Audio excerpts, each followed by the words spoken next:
Well, hello and welcome to another edition of the Freedom from Mold podcast. I'm Sven Hosford, a mold survivor.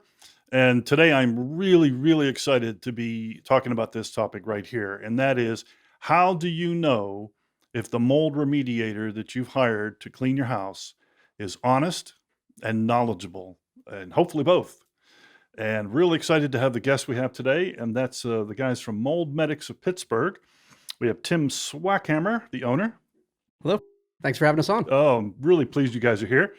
And we have Thaddeus Wesley. Yeah, I can't even read with my glasses. that's okay.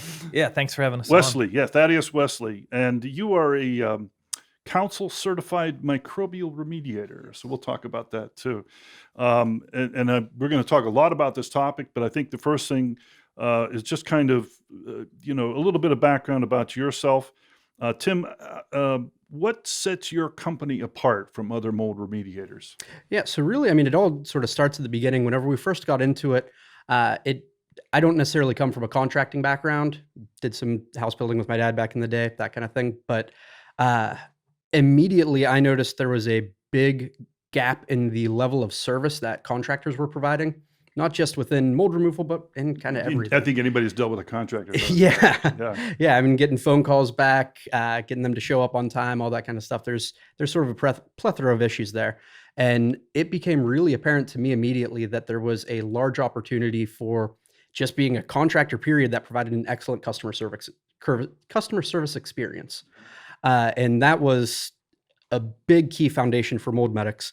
And as we started doing our work and really got comfortable with it, we realized that there was this whole class of people who have mold sensitivities, who are working with functional medicine doctors that other remediators run from. And they're scared of because they don't know how to deal with these people. They don't know what specific types of problems they have and really how to address them. And rather than jumping in with everybody else and running from them, we started really digging in, doing as much research as we could, and finding out all that we could about these issues to figure out, okay, how do we help these people?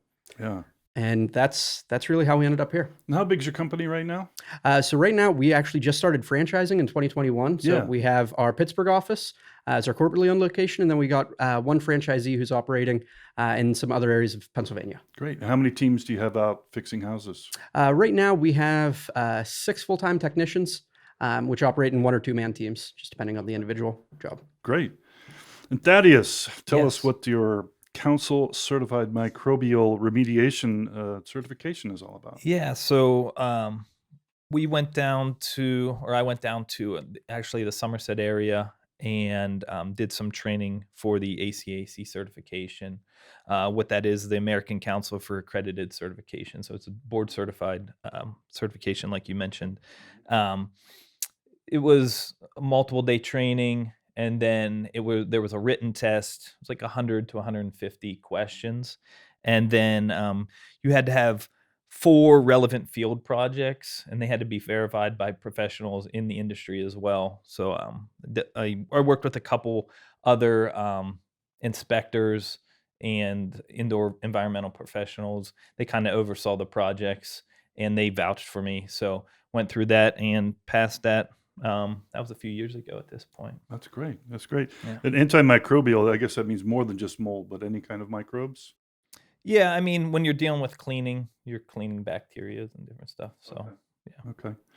Well, I'm fascinated about how, Tim, you said you guys run towards the functional medicine patients, and the other remediators tend to run away from them. Tell us a little more about that. What kind of diseases or illnesses do you see a lot of? Yep. So Thad, do you want to take that? Yeah, I mean, so we deal with a lot of people that have been that have Lyme disease. Actually, that's Okay. a big correlation that we see is people exposed to mold and that already have Lyme. So their immune system is already compromised. They're living in a building that is burdened with mold, and their body just can't process or detox mold. Also, SIRS. That's a chronic inflammatory response syndrome, chronic fatigue, any autoimmune issues, asthma, COPD, even some cancer patients. Wow. Now, I know this is not really your area, but do you ever get any follow-up? Do people tell you that they've become healed or become better after you guys have been in there? Yeah, a lot. I mean, we generally, especially a lot of our functional medicine customers, our clients, we tend to stay in contact with them, and a lot of them have had some very, very positive change. That's really Um, awesome. So you actually get you get referrals from functional medicine doctors. Doctors and patients refer us to the doctors as well, That's so we can make fantastic. that connection. We one anecdotal story, we had a gentleman that had a severe rash on his face, right? And he was like CEO of a company. He was out speaking in front of a lot of individuals, and this was something that he was really self-conscious about. He had a horrible rash for a long time, right? Years. And he reached out to us afterwards, and he was like, this is cleared up almost Wow. immediately once we did the remediation in his house. I think Wow. that's one that really stands out to Yeah. me. Wow, that's fantastic. So let's get right into it. Let's talk about how do you know the good guys from the bad guys? What are some of the biggest red flags? I'm assuming bleach is right at the top of that list. So bleach is representative of sort of a bigger issue when it comes to red flags with mold removal. Anytime somebody talks about using bleach, that immediately tells me they are not a mold professional, period. Yeah. Even if you want to use cheap products and you want to do kind of the bare minimum, there are better ways to do that than using regular household bleach. So anytime I hear that, I immediately think, okay, this is a handyman. This is some sort of jack of all trades that is just, I'll build you a deck and then I'll do your mold remediation too. Or maintenance. Yeah. Maintenance we see a lot in property management. Those Yeah, maintenance- landlords. Yeah. I think probably. Yep. Which we have a number of landlords that we work with extensively, Okay. both in terms of just general air quality issues whenever they're turning over units, as well as specifically whenever they have a mold issue, that kind of thing. And that is, when we were talking earlier, you use the term, I think this is hysterical, spray and pray.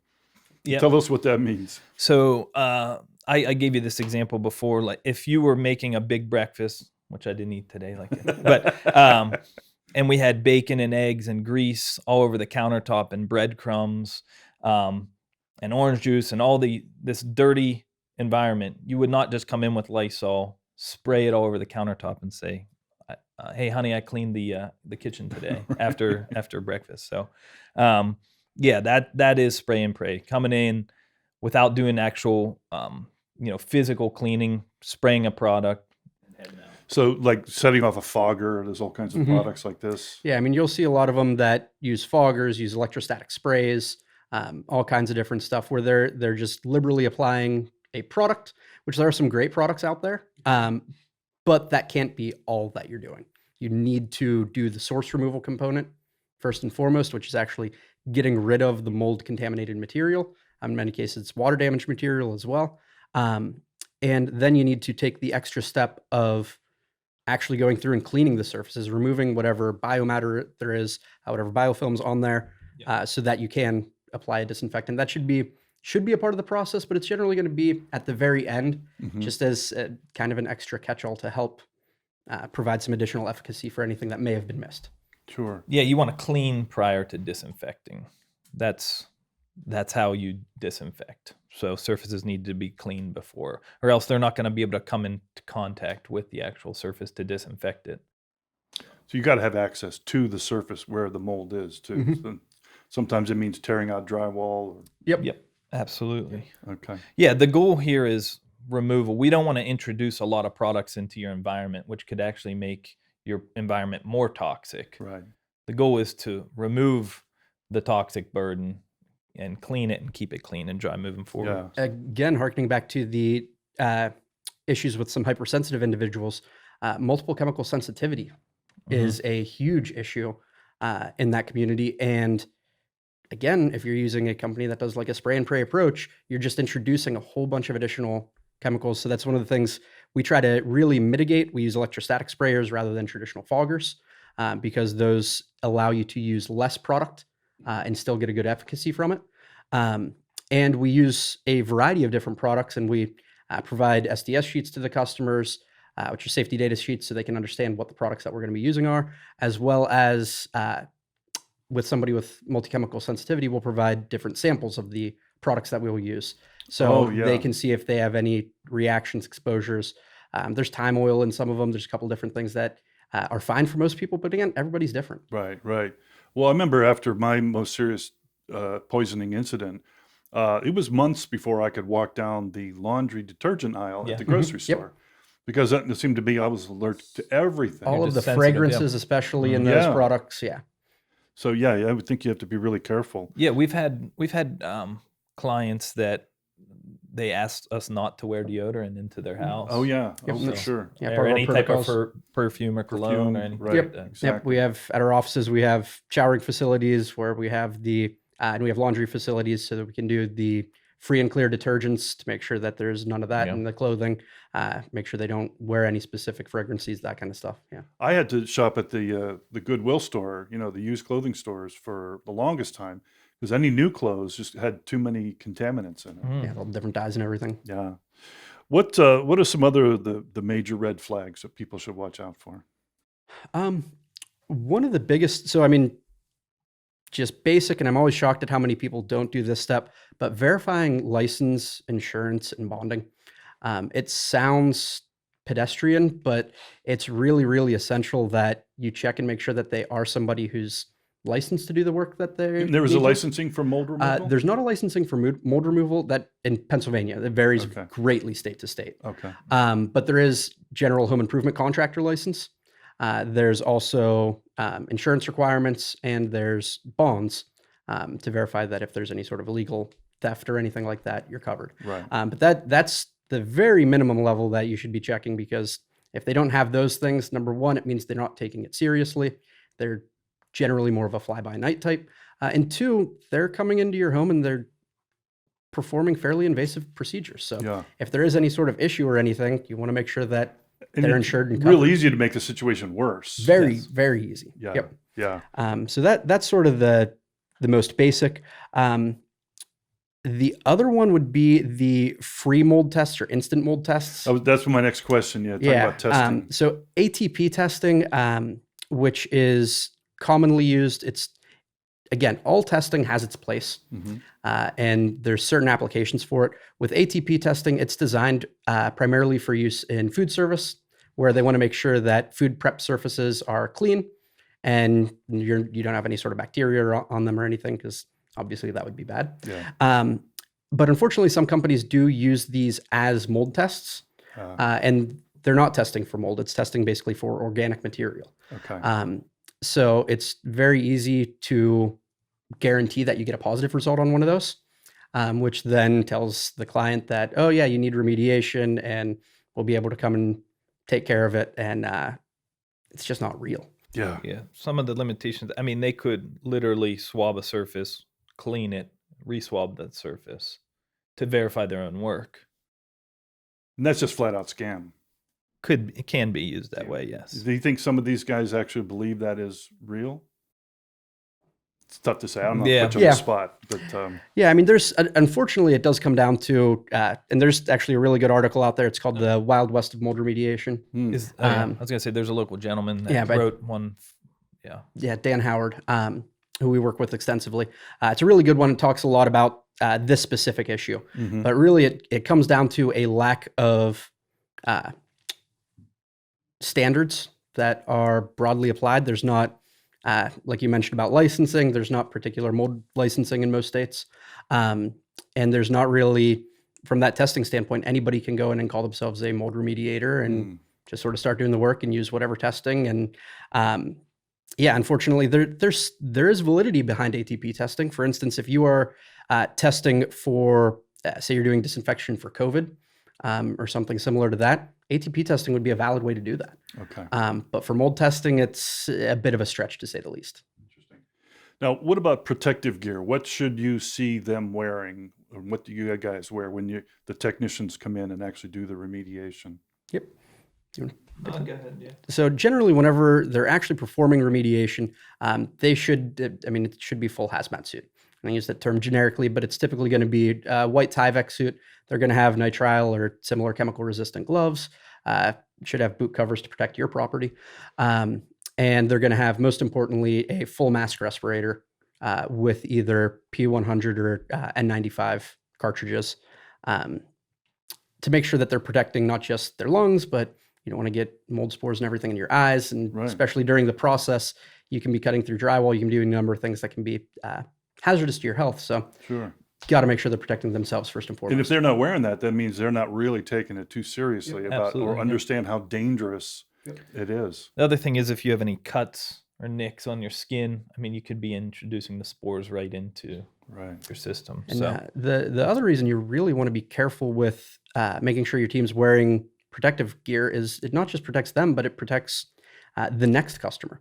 Mhm. So if they're in a home performing mold remediation and they're dressed like I am now, they don't have any sort of Tyvek or anything on, any of those spores can get caught in their clothing. Now they come into the next home and they can begin introducing stuff there. Wow. and their families, and I mean, yeah, if they finished work and they didn't protect themselves, Mhm. or the clothes they were wearing, they're introducing those spores into their vehicle and then into their home. So You guys really are on top of this stuff. I'm really impressed with your knowledge base. We try to be. I mean, it's one of our core values is always learning. Yep. So Right. the And the science is always changing. Yeah. So you always have to be learning. Yep, and there's always somebody who knows more. There's somebody that we can learn stuff from, whether it's a competitor, somebody in a different company, or different country even. We try to learn everything that we can, Yeah. constantly improve. I think that's one advantage we have. Like me personally, and I talked to you about this, I was always interested in diet and health and different workout regimens and fasting and like the infrared sauna. So I can speak to a lot of these things with the functional medicine patients because I've experimented with that stuff myself, even though it wasn't specifically because of mold, it was just Sure. due to health. But Sure. a lot of those practices, yeah, Well, this is probably a good time to make a point, and I think you guys agree with me on this, is that, um, I mean, I practiced all that stuff for 20 plus years too, had the Mhm. right diets, had the right supplements, did all the right smoothies, did the right yoga, had crystals around my house, and I was still seeing my health decline. Mhm. With all of that stuff, the very best, all you can do is slow the decline. The first most important thing is to get out or remediate the house or the business or the building that you're in. Yep. And I mean, it's always surprising to me some of the lengths that people go to and they skip over some of the basic stuff. Like we've had some clients who are complaining about their issues with mold, and a lot of times it tends to be like a landlord-tenant issue where they're complaining about the landlord not addressing it, and then they're pack-a-day smokers. Yeah. And it's like, okay, well, mold could be a contributing factor, but it's definitely not the main issue that we're dealing with here. I And, was behind somebody in line at the grocery store, and she had 6 bottles of Gatorade, the Mhm. most awful stuff, Sugar, and yeah. 1 bottle of kombucha because she wanted to be healthy. there you Yeah, go. there you go. Well, yeah, I mean, we get calls from people that are essentially hoarders and they're concerned about mold, but their whole environment is dirty. Yeah. So you're just creating the right environment for mold to grow at that point. Yeah. Keeping a dirty environment. Yeah, and I mean, my general recommendation whenever somebody does have sort of a chronic issue like what you described, I like to always start at the most basic and most simple stuff. The number of people that call us because they're having some tends to be more seasonal, but breathing and respiratory issues, and they think that it's a mold issue. In reality, it's a humidity issue. It's either their home's getting too humid or not humid enough. In the winter, we see it all the time with gas furnaces. Those dry out the air very quickly, and that can easily dries out your nasal Yeah. passage and everything, and it Sure. can mimic a lot of the same signs that you would have with mold illness or similar. And I've noticed Easy that fix. since I moved to a house with no wall-to-wall carpets, I do much better. Wall-to-wall carpets is really like Yeah. bad news if you're mold toxic, right? Carpeting just acts like a filter. It grabs a hold of all the particulate and it settles down in. It's hard. It's so porous, so it's really hard to clean well, or keep up on the cleaning. Whereas hard surfaces, you can mop 'em. really get them clean, and you can see what's on the surface as well. Like I said, with the dust and particulate settling down into Sure. the carpet, it's difficult. yeah, and I mean, with a lot of the prevention mechanisms and everything that you can do, it's tough because it does come down to a balance. It's that balance between, okay, what is safest from like a mold perspective versus what's comfortable. And I mean, like carpeting obviously is a big one. People have carpeting because it's more comfortable. It's plush. Feels good on your feet if you're walking around with bare feet. It would be a lot safer from a mold perspective to have all steel walls, steel floor, absolutely no porous surfaces whatsoever, you can almost guarantee that you're not going to have a mold issue, but it's going to be miserable to live there. Right. Yeah. That's interesting.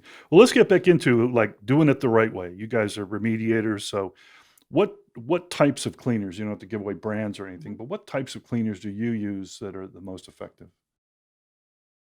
I mean, really, you just want to use a general cleaner degreaser because the spores and the particulates stick to the surfaces. So you need something to help lift that off the surface. So again, go back to disinfection, you want to clean the surfaces. And really, the whole goal with mold remediation, it's cleaning, it's physical removal of the mold. I always explain it as the equation would be first, remove any compromised building materials, water damage building materials, compromised contents, especially the porous ones, get those out. Then it's physically cleaning the surfaces through a combination of contact vacuuming with HEPA vacuums and cleaning with a general cleaner degreaser and microfiber cloths. And then removing the mold from the air as well through, we use air scrubbers. They're all HEPA filtered as well. And all of that being done under containment that you Yeah. establish first Absolutely. Okay. to prevent the issue from cross-contaminating Spreading other it out areas of of the home. rooms Yep. and things. But really, it's just about getting the mold out of your home. So Yeah, I mean, there's, as I mentioned before, we use a variety of different disinfectants as sort of that final treatment. There's definitely some that are better than others. The biggest thing that I look for there is the safety profile. Are we introducing something that's going to be harmful to the occupants, to the pets, whomever that might be? We want to really avoid introducing anything that's harmful, but we want to make sure we get something that works. But the good thing is there is a wide variety of products, some with very good safety profiles that we can use. And that part really matters less. It really comes down to, as Thaddeus put it, removing it from the environment. And so the places that you find a lot of the mold, I would think like behind wallpaper, behind the walls, bathrooms, kitchens. yeah, anywhere where there's moisture. I mean, Anywhere, yeah. that's where you need water for life. So where there's moisture, there tends to be life. So basements in Pittsburgh is Well, really that's my next one is basements. Yeah. I mean, if you have water coming in, you have mold. Is that right? That's true. Almost. I mean, it does need air. It needs a certain temperature range. It does need time to grow as well. If you dry it, I feel like if you spill a cup of water right now, you're not going to have a mold issue right away. Right. So. Right. So keeping a dehumidifier going in your basement. Everybody in Western Pennsylvania needs to have a dehumidifier in their basement, period, without exception. I have two. I have a whole house one and I have a individual room one. And yeah, it's cheap insurance. And in many places, it is a necessity. Yeah. Yeah. And I mean, you want to keep a clean, dry environment in your basement because you can get up to 50% of the air on the first floor from down in your basement. So air is rising. You want to make sure that you don't have a compromised basement where you're getting all of this contaminated air rising through your home. And that's, I went to a naturopathic doctor and she said this, but you guys are the experts on this. If you have mold in the basement, you have mold in your whole house. Is that basically true? Yeah, I mean, you're going to, if you have a basement issue, in most cases, your furnace is going to be in the basement as well. Right. Those are not perfectly sealed, so the returns are going to pull a suction, so it's going to be suctioning in things, and then your HVAC system can spread it through the house. The natural stack effect, which is effectively what makes chimneys work, air wants to rise. Your house acts like a big chimney. Right. So that's where your air is coming up from your basement and it's migrating through the rest of the house. So there's going to be some level of spores if you have a problem in the basement throughout the entire thing. It's really situational as to how quickly and how severely it spreads. Now, it has to go through the flames of the actual furnace. Does that kill the mold? Well, only in theory would, I guess, but only when the furnace is actually running. If we're in air conditioning season or it's just running with just the blower, in those cases it wouldn't do anything. Yeah, and the AC coils at that point can exacerbate it because now we have another moisture source there. Window air conditioners, is that a big problem? They're notoriously moldy. Yeah, so like window air conditioners, dehumidifiers, even though I just sung their praises, they fit in this category as well. your HVAC system in general. Whole house humidifiers Mm-hmm. are all examples of they're good in general and they're effective in general, but you got to use them right and you got to keep them clean. Yeah. They're And- all dealing with moisture. Yep. So Yeah, there's yeah. potential for growth. So what I see a lot with the window units, the AC units, are homeowners or tenants use those and then they'll take them down in their basement and store them Mm. over the winter, and you remove moisture to cool the air down. So there's a lot of moisture in that unit. They put it down in a basement that may already be moldy.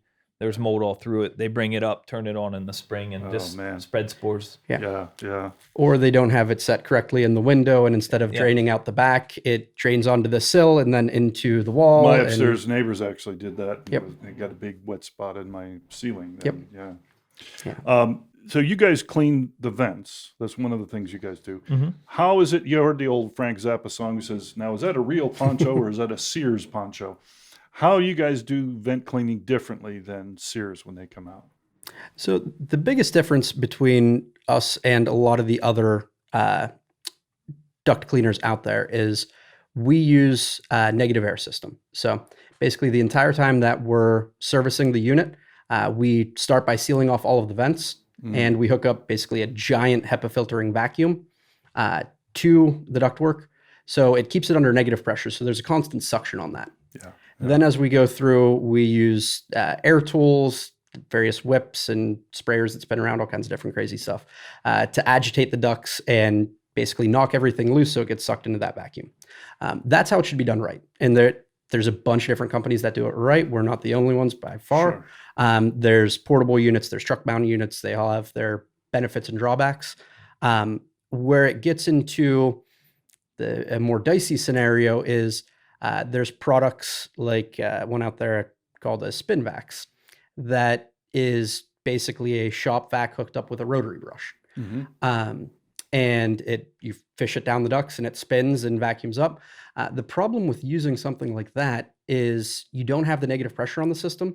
So anything that gets by the vacuum Comes right out the vent. is coming out into the air. And you never want to be pulling out into the living space.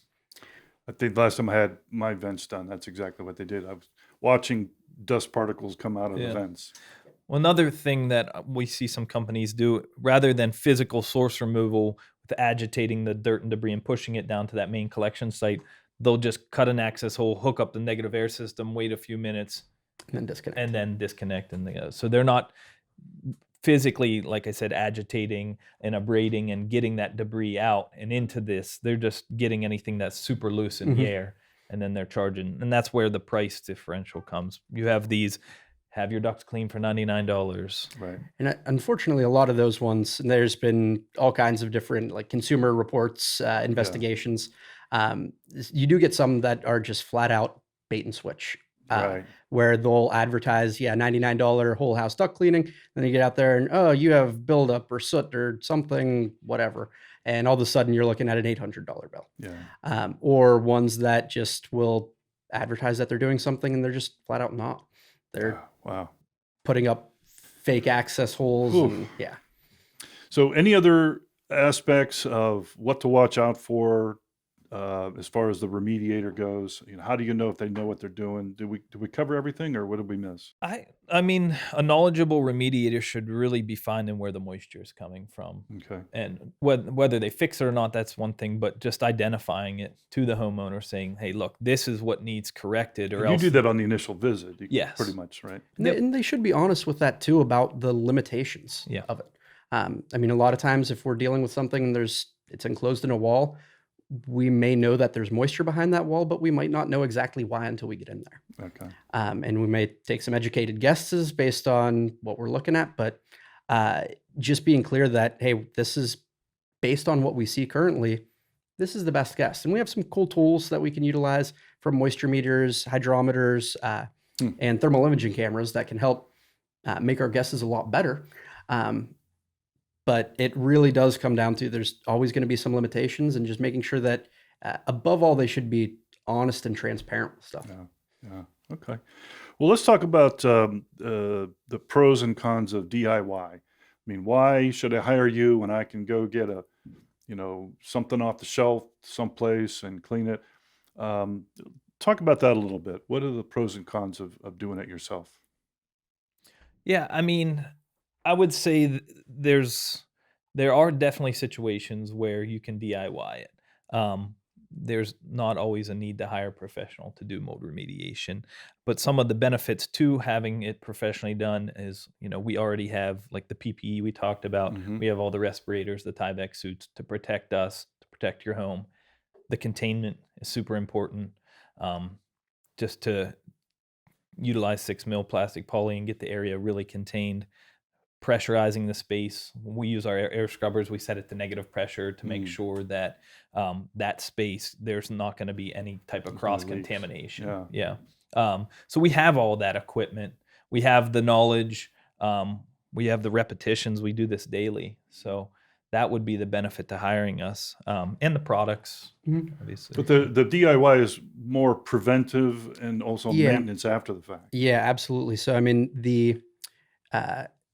when I hear DIY, the number one thing, I just want to make sure this gets clear. If you are sensitive to mold, you have like a hypersensitivity, anything along those, do not do DIY mold remediation, please. It is very, very easy to expose yourself to a lot of dangerous things whenever you're doing the mold removal process.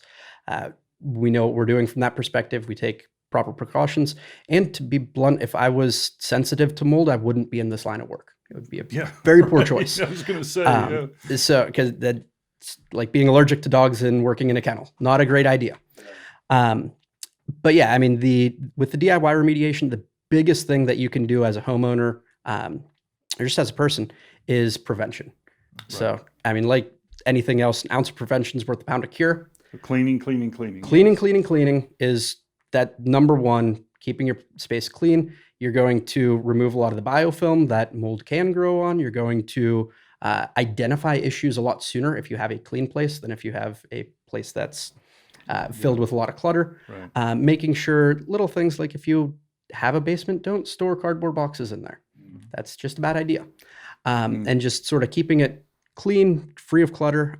Basic building maintenance is huge. Watching for leaks. Redoing your caulking around your windows whenever you see that that's drying out and cracking, because that can let a lot of moisture in. Making sure that your gutters are kept clean. Gutters, grading, and downspouts are the main contributing factor that we see to most basement issues. Okay. So if you have gutters that are hanging off or clogged and then you get water overflowing, it's running right down along the foundation and seeping in. So keeping your gutters clean, making sure downspouts are functioning, making sure that the grading of the soil around your home is grading so that water runs off rather than pulling back towards the foundation. Yeah. We get a lot of calls for mold in my bathroom, which makes sense because it's a place where you're introducing moisture constantly. But also, when you go to take a shower, as gross as this is, you're removing dead skin and dirt and debris on you. So now you have water, you have food sources, and oftentimes, this is an older city, so a lot of people don't have bathroom exhaust vents. So they have a damp environment, and it's daily. It's so it goes back to keeping it clean. So if you clean your your shower and tub and bathroom in general, and you keep it dry. So that's really it. Keep it clean, keep it dry. Well, now I have a shower curtain, and I noticed the mildew mold build up on the bottom. Now what I've taken to doing is just putting a fan in the bathroom door and just running that for a couple, 3 hours. Yeah. And I noticed that that's really made a big difference. Yeah, throw a small dehumidifier in there as well. You just need to get that space dry before mold can form. Yeah. I mean, there's some simple things that you can do too, like the switch for your bathroom vent fan. They make ones that have humidistat in them, so it'll be triggered by humidity. And you can also set them to run just various times throughout the day. So whenever you hit it, it runs for 60 minutes instead of running for just the time that you have it on. Right. There's a number of different things you can do there to help make it easier on yourself. And little stuff like, if it's the shower curtain, making sure, my wife always gets on me about this, making sure that you're pulling it back open rather than keeping it all bunched up at the end. That's terrible about it, but yeah. Talk about air cleaners. It's a good idea to have, there's air filters and there's air cleaners, right? Can you explain the difference and which are the best ones to have? So there's a variety of different products in this area on the market, and you do want to be relatively careful with it. So The first thing I would say is, again, going back to that conversation about humidifiers and air conditioning units and everything, keep it clean first and foremost. If you're not keeping it clean, it's not a great idea to have. Yeah. If you're in a super dirty environment, you don't want to have an Yep. air cleaner distance. It just changing the filters. That's why, like, I generally I think air filters aren't really the right thing to have, because just changing the filter one time, I got really massively triggered. Mhm. Even though it was outside on the porch, you open it up and a big cloud hits you in the face. Yep. Yeah, and I mean my neighbors will, I'm sure, think I'm crazy, but whenever I'm doing that kind of stuff, I'll generally try to bag it, bring it outside, and then I have my mask on and do Yeah. it there to make sure, because I been through that. Yeah. It's not fun. But yeah, making sure that you're keeping them clean regardless of what kind of unit you're using. The difference between sort of filtration and cleaners, filtration, there's validity to. I mean, it's a mechanical process. You do bring up a good point about, okay, well, what happens whenever you turn it off or you go to clean it? Right. That can present some issues, but the general science there is very legitimate. Whenever you get over to air cleaners, you do got to be really careful, Okay. because there's some that can be pretty effective and there's others that can be dangerous. I mean, I think it was the Ionic Breeze was the one from was it Sharper Image, or I can't remember which. Yeah. Anyway, basically it was an air cleaner that was designed. They found out later it was actually generating ozone. Well, we're going to get to ozone Mhm. too. Ozone effective, but you don't want to breathe it. Yeah, It'd be it's toxic to you for sure. exactly. It's something that can work really well, but you got to understand the risks with it. Yeah. And that's where the don't breathe air it in. cleaner thing can be problematic. Is there are, I mean, I was at the home show a couple years ago, and there was somebody I could tell from the smell that when he had them on display, they were not air cleaners, they were ozone machines that he was selling as air Right. cleaners that you're supposed to be running while you're in the home. Yeah. Like that, no, that's destroying your lungs. That's terrible. Is there idea. any amount of ozone that's safe to breathe, or is it dangerous all I'm the sure time? there is some level. To be honest, I Yeah. don't know offhand what it is. Okay. But in general, what ozone can be really effective, but you got to use it right. You want to use it whenever nobody's there, Right. and you want to make sure that you have plenty of time for it to convert back to oxygen Yeah. before you Yeah. re-enter the space. You said a big no-no was candles. Mhm. Candles and anything burning, sage even will kill bacteria, but then you're putting particulate matter into your air. Yep. Yeah. Candles are one of the worst things you can do for indoor air quality. Just the combustion, the soot that you're putting into the environment, Sure. incense, any of those things. Yeah. So Anybody's been to a church in Europe, the Oh, yeah. ceilings are just black. Yeah, you can see it as you go up the wall, the gradient where Right. it gets darker and darker. Right. yeah, I actually get calls where there'll be black streaks on where every stud is in the wall, and people think it's mold, but they're burning so much candles, and that's not insulated well where the studs are, and it will attach to the cold areas that aren't Wow. insulated, and they have streaks. It's called ghosting, and it's just from burning Burning candles, candles. Mhm. and it has nothing to do with mold. Wow. Let's talk about houseplants. Positive, negatives. Houseplants are tough. So there's benefits and drawbacks to them, and like we talked about earlier, it comes down to that kind of balance between what's the best thing from like a mold perspective and Right. what's comfortable.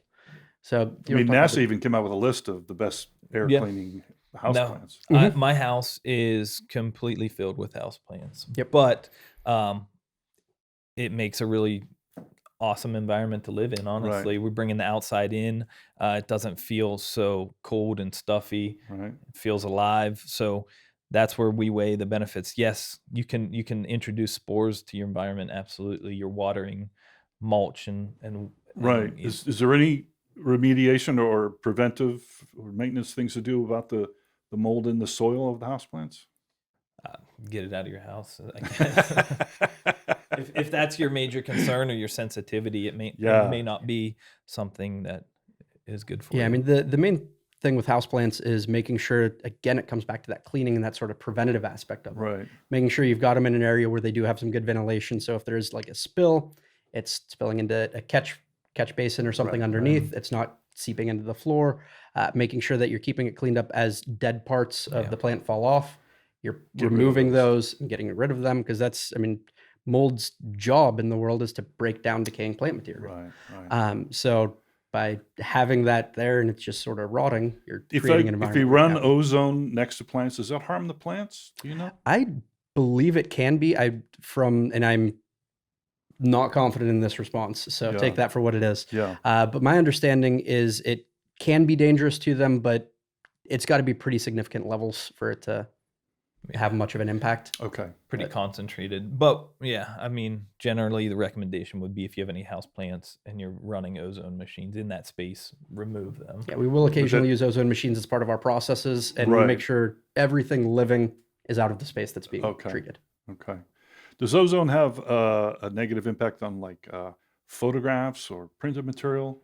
Uh, I've not seen that, or really heard of it. The main thing, one of the main issues we really watch for is anything that is wet or damp. Mm-hmm. If you introduce heavy concentration of ozone into something that has a lot of water in it, it can cause a chemical reaction with the water where it starts to bleach the surface. Right. Okay. So like the main time we see that is sometimes we use ozone as part of an odor service for like a property management company that's turning over a unit. If they had the carpets cleaned right before then, they could still be kind of damp. You don't want to use ozone at that Yeah. point. Okay. Yeah. That's interesting. So I like a lot of old photographs. Mhm. You know, I know they were in a moldy environment. I know they're covered with spores. I'm just wondering, you know, is that safe to just put them in a closet and turn the ozone on inside the closet? I know there are some companies that deal specifically with remediating contents Oh, of okay. buildings, and I think that is what they use Okay. generally is putting basically all the contents into a little pod and running ozone Yep. machines. Okay. Well, that's good to So know. it may maybe test it out. One of the things that comes up when we talk about ozone is, you know, and I see this on the Facebook groups, the support groups, it's you can kill the spores, but then you've got the mycotoxins. Mhm. Can you give us a little layman's version of what the difference between mold and mycotoxins and how you test for them or don't test for them? Yeah, so mycotoxins get kind of tough from a remediation perspective because with mold, we have a variety of different testing methods that can be utilized. They all have their benefits and drawbacks, but we can get a good assessment of what is the level of mold inside an individual property. Whenever we get to mycotoxins, there's not that same level of environmental testing. So that's something that can be tested from like a health perspective. You can test levels in your body and everything, but as remediators, we don't have a real great way to actually test what are they before and what are they after. Yeah. That being said, we know a lot about them and how they can be removed, and a lot of the same process that we described for doing the actual mold remediation. That final cleaning, surface wipe down, microfiber rags, whatever type of surfactant we're using, those can all be effective at actually removing them from the environment. Okay. As far as the ozone thing, again, it comes back to that. A lot of people in a lot of companies tend to go on a very product heavy approach where, Mm-hmm. okay, what's the magic spray that I can fog or ozone that I can fill the room with and it'll just resolve the issue. Um, that's okay as a very last step because no matter what you do from a mechanical perspective, you're never going to remove everything. Okay. And that can help catch whatever was lingering after, but it should never be a primary Right. product for remediation. Right. Okay. Well, I just got the 5-minute signal from our engineer here, so I want to make sure we talk about the franchise opportunity. Tim, tell us, you know, you've said a lot about, and you've obviously expressed a lot of knowledge about this. How does your franchise work and what are you offering? Yeah, so basically, we are offering franchise opportunities for pretty much any of the surrounding areas. It's national. We're registered in a number of states, and we have one current franchisee up and operating. He got started this summer, and really happy to see him off to a great start and doing well. But really, at the end of the day, I'm really excited about it because, like I mentioned at the beginning, whenever we came in, we saw this giant void in the Mhm. marketplace Mhm. between people who want contractors that are honest, people who want contractors that are going to show up whenever they say they're going to, and going to do what they say they're going to do. And I think there's a huge opportunity to bring that to the people and these customers with hypersensitivities. There's There's a- so many people. so many people. I've Yeah. had conversations with people from all over the country Yeah. where they're not able to find somebody in their area. They Mhm. don't know who to reach out to. Try to give them the advice that we can over the phone, but it's very limited and So it's really a challenging. target-rich environment. I mean, Ab- there's a lot of problems with mold Yep. across the country, even in places where you think it would be more dry, like Colorado or Mhm. California. Yeah, I mean, there's in all of those areas, yeah, we've got a lot more humidity, we've got a lot more water intrusion from basements and stuff. But you go into even Arizona, they're running their air conditioners constantly, which is a huge source of moisture. And it's inside the home. all, everything's locked in. There's no airflow through the house. Yep. Yeah, and as building processes have changed over the years, it's definitely created some different challenges that that can be problematic. But with the franchising opportunity, the nice thing is we offer not just mold remediation, but we are aiming to be a complete indoor air quality company. Great. So we also do air duct cleaning. We do radon services, so radon mitigation and radon testing, which is a Big issue here. Yeah. big issue. Yeah, especially Western Pennsylvania, but again, all over the country. And it definitely creates a lot of opportunity for this out there. Great. I think we're probably almost out of time on our tapes here, but I really want to thank you guys for being here today. This has been wonderful. And I say this, not as a pun, but certainly as a pun. You guys are a breath of fresh air. I mean, it's really heartening to hear people that really care about their clients, especially that, the fact that you're targeting functional medicine people or functional medicine patients. That's amazing. We greatly appreciate it. And thanks for having us on, and thanks for the work that you're doing. I mean, it's awesome to have some really good resources out there for people that need it. Thanks. Tim Swackhammer and Thaddeus Wesley. Yes. All right. And that's our podcast for today. I want to thank Tyler, for our engineer, for doing such a great job. And we're in the studios of Work Hard in Allentown near Pittsburgh. And if you ever need a podcast done, you should contact these guys. How do we contact you guys? What's your website? Yeah, so www.moldmedics.com. And particularly if you're interested in franchising, it's moldmedicsfranchising.com. Great. Thanks again. Thank you. Thanks for having us on.